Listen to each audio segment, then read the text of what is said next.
So, ayan, first problem tayo, situation M. A beam is 350 millimeters wide and has a depth of 700 millimeters. Cover up to the center of reinforcements is 80 millimeters. It is subjected to an ultimate moment mu equals to 1,165 kilonewtons meter. Use Fc prime equals to 35 megapascals and Fy equals to 415 megapascals. So, ito yung mga tanong. Calculate for the ultimate capacity of the beam for singly reinforced conditions in kilonewtons per meter. Assuming that the tensile strain is limited to 0.004 upon crushing of concrete. Next is to calculate for the required area of the tension reinforcement in millimeters squared. Next is to calculate for the required area yan, of the compression reinforcement in millimeters squared. So, yan. Meron na tayong binigyan na ultimate moment na mu, 1165 kN by meter. Tapos, Fc prime na 35. So, kunin natin kagad yung beta natin. Since Fc prime is greater than 35, so kailangan natin hanapin 0.85 minus 0.05 Fc prime minus 28 over 7. So, hanapin lang natin, plug lang natin yung Fc prime natin, minus 0.05, 35, minus 28 over 7. Ang nakuha kong beta 1 ay 0.80. Ayan. So, meron man tayong Fy, tapos yan, dito, ultimate moment capacity of the beam, tapos singly reinforced condition daw. So, singly reinforced na condition yung gagamitin natin, tapos may strain daw siya na 0.004. So, first, sa pag-solve ng ganyan, breakdown ko muna, SRB daw siya na condition na, so, mu max ang kung natin. Tapos, may given strain tayo na 0.004, which means ang rho max natin is 3 over 7. So, solve lang natin. Ang rho max na formula ay 0.85 Fc prime over Fy times beta 1, 3 over 7. So, kapag 0.004 ang strain natin, 3 over 7 ang rho max natin. Lalo na kapag 0.003. Nag-iiba lang to kapag 0.05 ang tensile strain natin. So, solve lang natin tong rho max.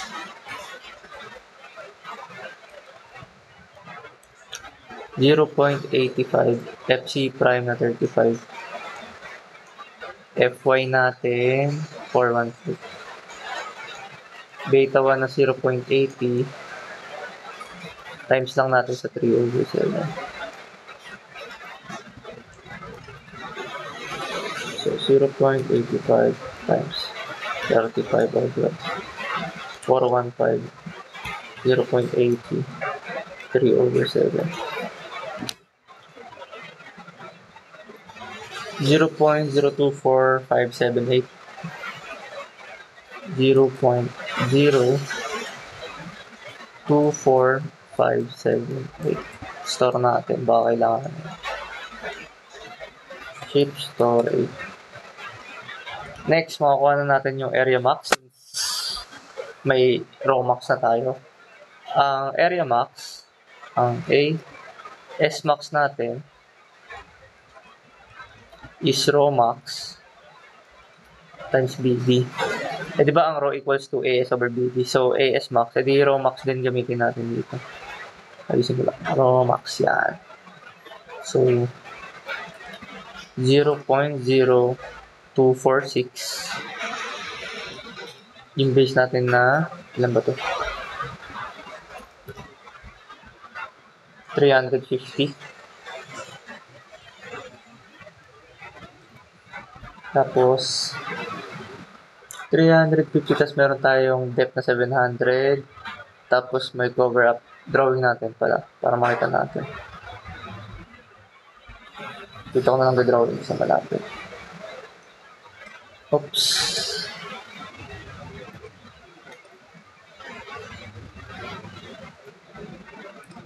So, yan.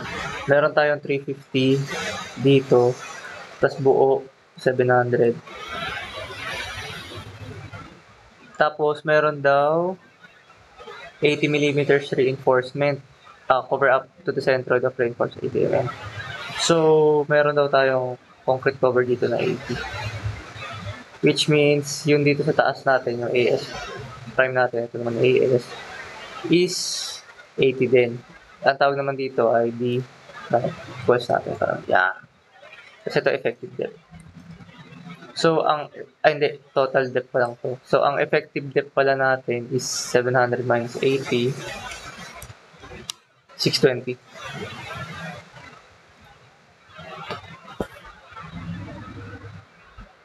So, 350 by 620. So, AS max natin. So, A, 350, 620. 457.15. Ay, tama ba? Pro max. Ay, mali ako. 350 typo.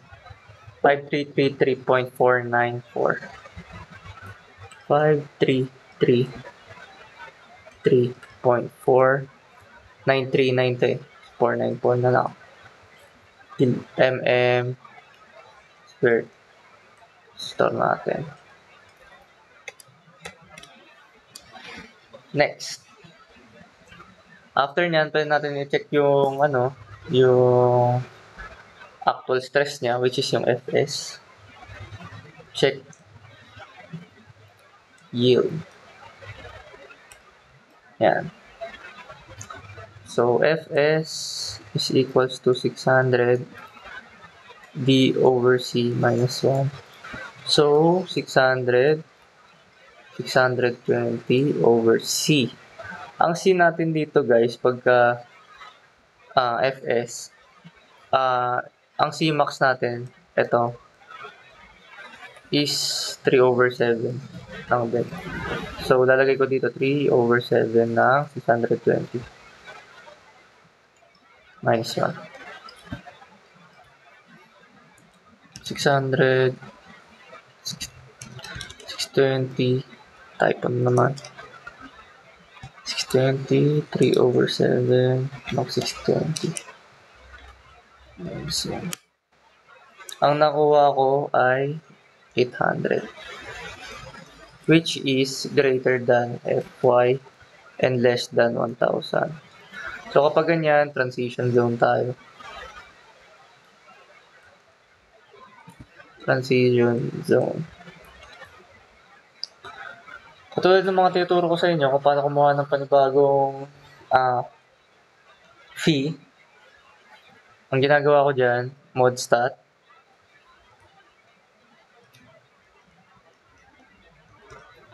tas linear,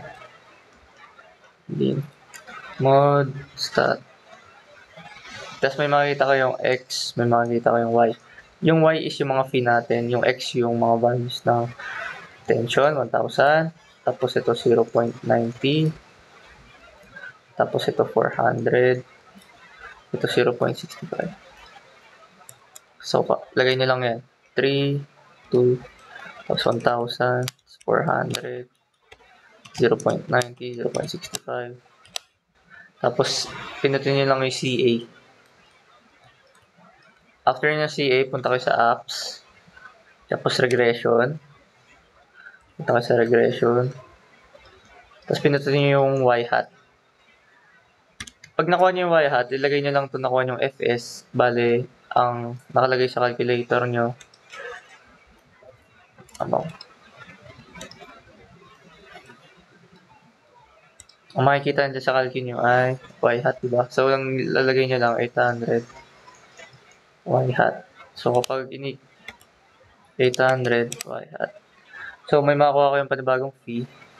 Ang lalabas na phi dito ay 0.81667. Yan.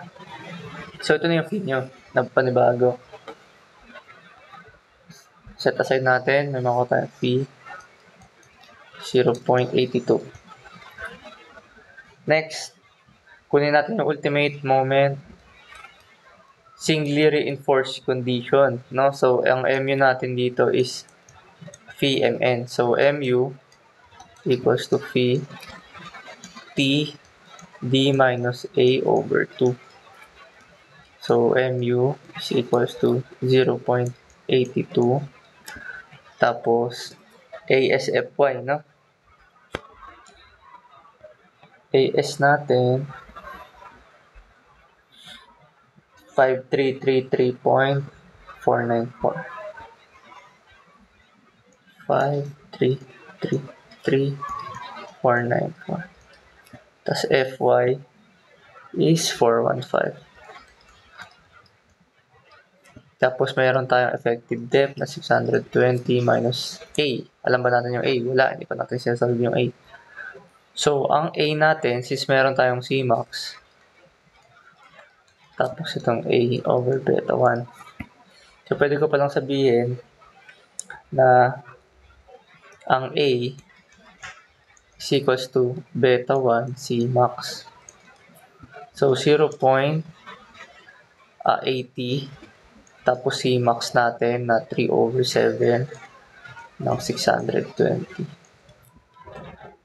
Yun yung A. So, A equals to 0.80 3 over 7 0.80 3 over 7 ng 620. 212.57. Ito, 212.57. So, 212.57 yung A over 2. Makukuha natin yung ultimate moment na singly reinforced condition. 0.82 533. Ano ko yung install ko yun? Saan ko yung install? Sa B. Alpha B. Check ko lang. Tama. So, 0.82 AS natin na 5333 times 415. Tapos 620 minus 212.57 over. Nakuha ako 932.47. 900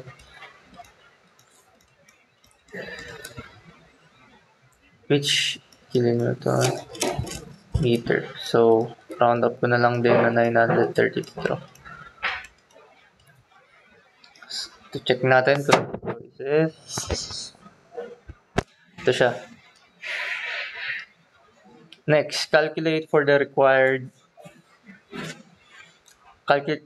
area of the tension reinforcement in millimeters squared. So, dito, since ako natin itong mu, ito kasi mu max o mu1 o mu max. Next yan, since DRB nga, check natin if mag-W reinforce talaga tayo dito, no? So, ang process lang yan is mu2 is equals to mu. Nilagay ko dito yung given eh. Mu given. Tapos minus mu1, which is itong 933. So, mu2 equals yung ano ba given natin, mu 1165. 1165 minus 933. 932 na gamitin natin naman sa choices. So, mu2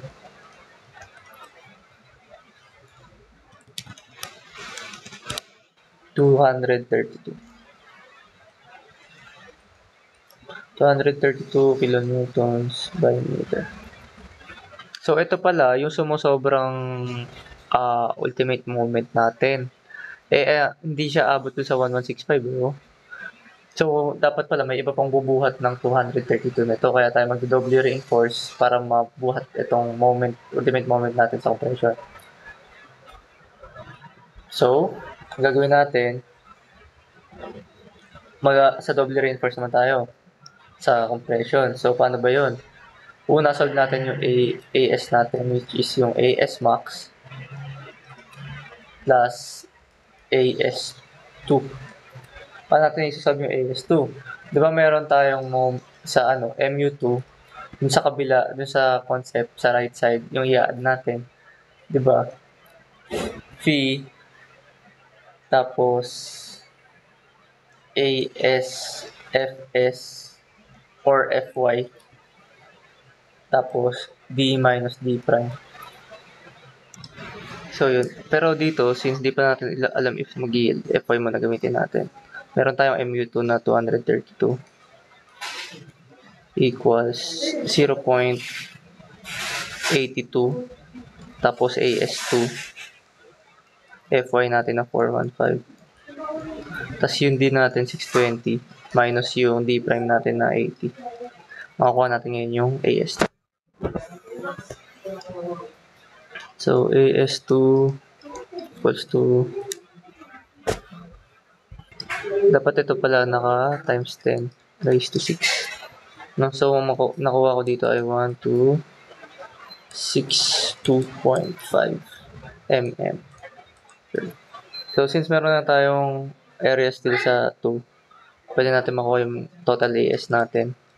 So yung AS max natin kanina, AS max 533.494. 533,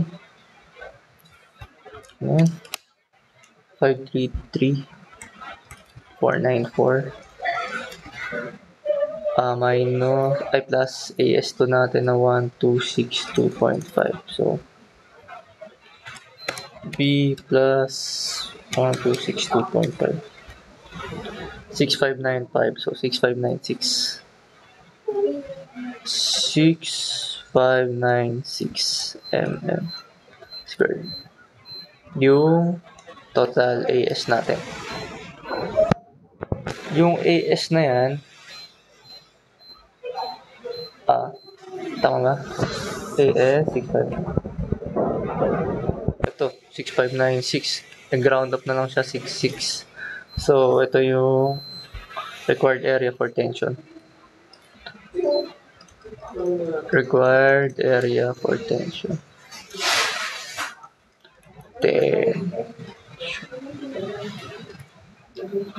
Tapos sunod yung compression.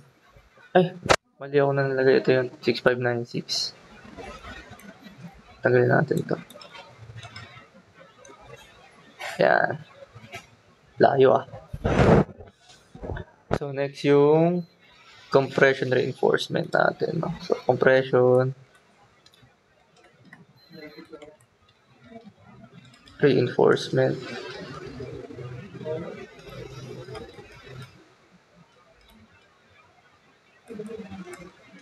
Sa compression reinforcement, since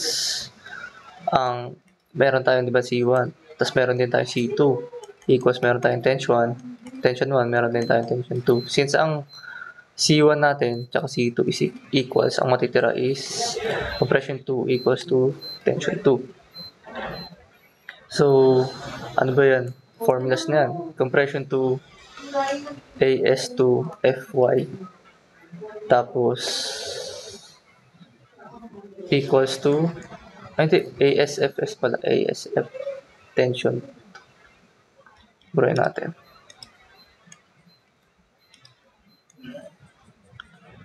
AS prime FY, tapos AS2 FY, yan yung tension. Tapos ang FS prime na kailangan natin gamitin dito is 601 minus D by C. So check lang natin yung actual stress nito.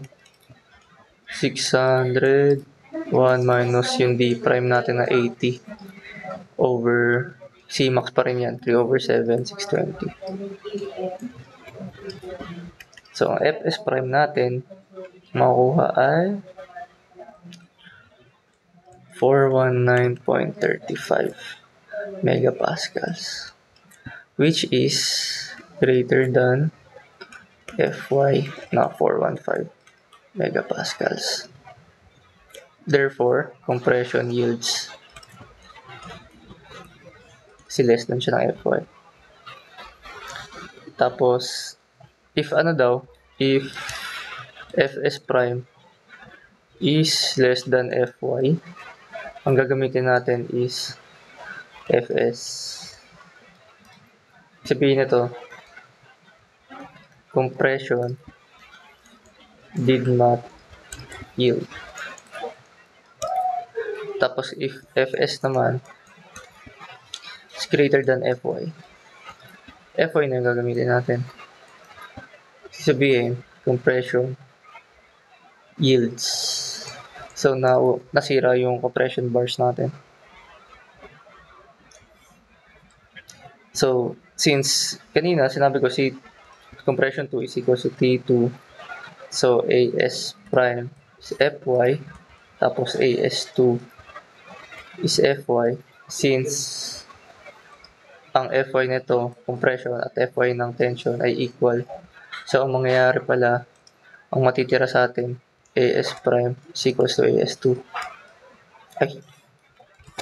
AS2.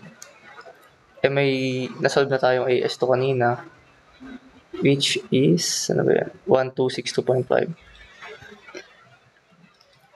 1262.5. So, ang AS prime pala natin is 1262, which is ito yung compression reinforcement natin sa biga natin sa beams.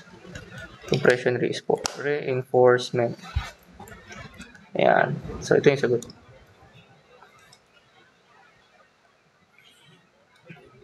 Check lang natin sa choices kung nandun. 1262. Ayun, 1265. Lapit.